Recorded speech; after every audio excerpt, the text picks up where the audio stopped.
शारदीय नवरात्रि वर्ष 2025 में कब शुरू हो रही है और कलश स्थापना का शुभ मुहूर्त क्या होने वाला है। जो बहनें 2 दिनों का व्रत करेंगी, जैसे कि 9 दिनों की नवरात्रि होती है, लेकिन दोस्तों इस बारी आप सभी के लिए बहुत बड़ी खुशखबरी है। माता रानी की पूजा अर्चना करने का अवसर हमें 10 दिनों का मिल रहा है, यानी 10 दिनों की नवरात्रि हो रही है। तो अब बहुत सारे लोग पूरे 10 दिनों का व्रत करेंगे और बहुत सारे लोग पहला और अष्टमी तिथि का व्रत करते हैं। तो नवरात्रि कब से शुरू हो रही है, कब होगी समाप्त, ये तो हम जानेंगे ही। अष्टमी तिथि भी हम आपको बताने वाले हैं कि कन्या पूजन और हवन आदि किस दिन आपके लिए करना बेहद शुभकारी होगा। और दोस्तों, आप व्रत करें या ना करें, माता रानी के मंत्रों का जप ओम ऐं ह्रीं क्लीं चामुंडाय विच्चे, इस मंत्र से हवन भी कर सकते हैं और इस मंत्र से आप रुद्राक्ष की माला से जप भी कर सकते हैं। ये आपके लिए बहुत ही कल्याणकारी होगा, माता रानी की कृपा मिलती है। तो आप बिना सोचे समझे इस मंत्र का जाप करना प्रारंभ कर लें, आपके लिए बहुत ही हितकारी होगा। नमस्कार, वेलकम टू माय चैनल, मैं हूँ मनीषा।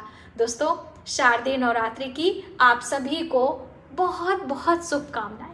आपके जीवन में माँ दुर्गा की कृपा सदैव बनी रहे। माँ दुर्गा पंच देवी देवताओं में एक देवी मानी जाती हैं और शक्ति स्वरूपा माँ कल्याणकारी जगत जननी हमारे भविष्य की रक्षा करती हैं, हमारे शत्रुओं का विनाश करती हैं, हमारे जीवन में समृद्धि लाती हैं।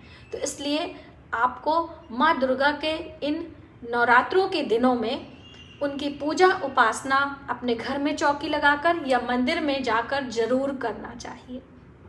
व्रत करें या ना करें, ये आपके स्वास्थ्य के ऊपर डिपेंड करता है ना। बहुत सारी चीज़ें हम चाह के भी नहीं कर पाते हैं क्योंकि हमारा शरीर हमारा साथ नहीं देता है। तो चलिए दोस्तों, देर न करते वीडियो की शुरुआत करते हैं। बहुत सारी बातें हो गई, बहुत सारा माता रानी का आशीर्वाद मिल गया। अब हम जानते हैं कि नवरात्रि जो कि शारदीय नवरात्रि है, इसकी शुरुआत कब हो रही है। तो शारदीय नवरात्रि की शुरुआत वर्ष 2025 में 22 सितंबर दिन सोमवार को हो रहा है और माता रानी का आगमन सोमवार के दिन है। इसलिए माँ की सवारी क्या होगी, हाथी की सवारी, गज की सवारी पर माता आ रही हैं। जैसे गज लक्ष्मी स्वरूप की पूजा हम करते हैं, हमारे लिए कल्याणकारी होती है। माता महालक्ष्मी का 16 दिवसीय जो व्रत होता है, इसी प्रकार से इस बार माँ दुर्गा का आगमन हाथी की सवारी पर है, तो हमारे लिए कल्याणकारी है। माता का आशीर्वाद हमें अवश्य मिलेगा। और दोस्तों, साथ ही मैं आपको बता दूं कि इस बार की नवरात्रि पूरे 10 दिनों की होने वाली है।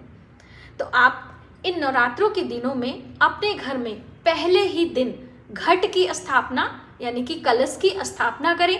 और कलश की हम बात करें तो आप मिट्टी का कलश, सोने चांदी का कलश या फिर तांबे का या पीतल का कलश कुछ भी ले सकते हैं। लेकिन मिट्टी का कलश यदि आप ले रहे हैं तो एक चीज का ध्यान रखें, मिट्टी के कलश को या मिट्टी के किसी भी बर्तन को इस्तेमाल करने से पहले उसे 5 से 6 घंटे के लिए पानी में डुबोकर रख दीजिए, वरना आपके कलश का जल सूख सकता है और फिर आपके मन में अलग अलग प्रकार की भ्रांतियां आ सकती हैं, डर हो सकता है कि क्यों हमारे कलश का जल सूख गया। और नवरात्रों में जवारे लगाने की बहुत बड़ी महिमा है। तो आप प्रकृति की पूजा, धन धान्य की कभी कमी न रहे, इसके लिए नवरात्रों में जवारे लगाते हैं, जिसे खेतरी बोया जाता है, कहा जाता है खेतरी बोते हैं। तो ये भी आप लगा सकते हैं। अब देखिए, बहुत सारे काम हम अपने व्यस्तता के कारण, हम अपने स्वास्थ्य के चलते नहीं कर पाते हैं, तो बिल्कुल आपको परेशान होने की ज़रूरत नहीं है। यदि आप माता रानी की चौकी, कलश की स्थापना, जवारे, अखंड दीप आदि लगाना चाहते हैं तो बिल्कुल लगाकर पूजा करें, वरना आप अपने पूजा मंदिर में एक घी का छोटा सा दीपक लगाएं, एक लाल रंग का पुष्प चढ़ाएं और कुछ मिष्ठान भोग में माता रानी के सामने रखकर आप अर्गला स्तोत्र का पाठ कर सकते हैं, आप दुर्गा कवच पढ़ सकते हैं, आप दुर्गा सप्तशती का पाठ कर सकते हैं या फिर आप मंत्रों का जप कर सकते हैं। या देवी सर्वभूतेषु शक्ति रूपेण संस्थिता नमस्तस्यै नमस्तस्यै नमस्तस्यै नमो नमः। इस तरह से आप इसी को लेकर 108 की संख्या में हर दिन जप करें।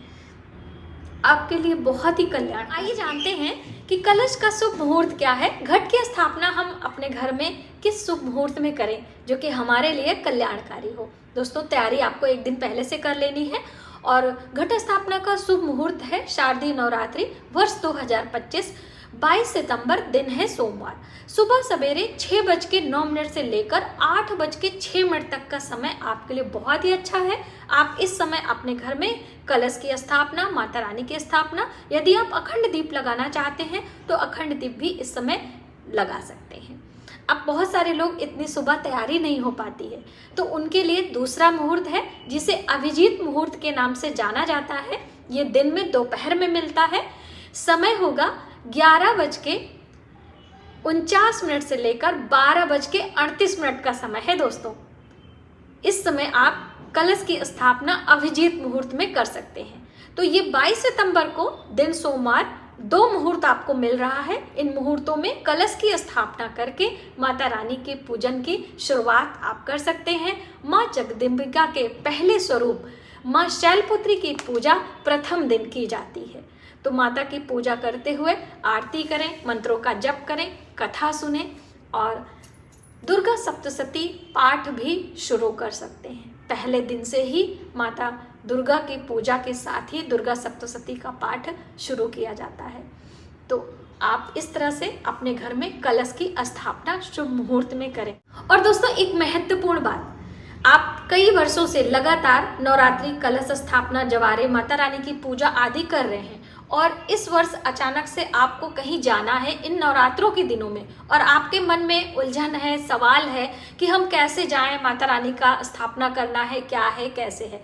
तो यदि बहुत इमरजेंसी है तो बिल्कुल आप जा सकते हैं। आप वापस आने के बाद अष्टमी तिथि पर कलश की स्थापना करके माता रानी की पूजा आदि कर सकते हैं। आखिरी कुछ दिनों में भी पूजा किया जा सकता है। तो अष्टमी तिथि का मान्य हमें कब करना है और अष्टमी का व्रत जो लोग 2 दिन का करेंगे वो किस दिन करेंगे। तो इस बार वर्ष 2025 में 30 सितंबर दिन है मंगलवार। इस दिन अष्टमी तिथि का व्रत किया जाएगा और जो लोग 9 दिन का व्रत नहीं करते हैं वो लोग पहला यानी कि 22 सितंबर और ये 30 सितंबर का व्रत रखेंगे 2 दिनों का। माता रानी की पूजा हम हर दिन करेंगे। साथ ही मान्य 1 अक्टूबर को हो रहा है। तो 1 अक्टूबर के दिन हम अपने घर में जो लोग 9 दिन का व्रत करते हैं वो हवन और कन्या पूजन करते हैं। जो लोग सिर्फ 2 दिनों का व्रत करते हैं वो ज़्यादातर अष्टमी तिथि पर अपने घर में हवन करते हैं और कन्या पूजन करते हैं। और कुल देवी की पूजा करना आप ना भूलें, क्योंकि नवरात्रों के दिनों में जो ये शारदीय नवरात्रि होती है इसमें कुल देवी की पूजा की जाती है। तो आप इस तरह से इन छोटी छोटी बातों का ध्यान रखते हुए शारदीय नवरात्रि, कलश की स्थापना, अष्टमी और नवमी तिथि का मान्य करें। आज की वीडियो में बस इतना ही। यदि हमारी जानकारी आपको थोड़ी सी भी हेल्पफुल लगे तो प्लीज़ वीडियो को ज़्यादा से ज़्यादा लोगों में शेयर करें। आने वाली वीडियो के लिए सब्सक्राइब करें, क्योंकि लगातार नवरात्रि से जुड़ी बहुत सारी जानकारी हम आपके लिए लेकर आने वाले हैं। जय माता दी।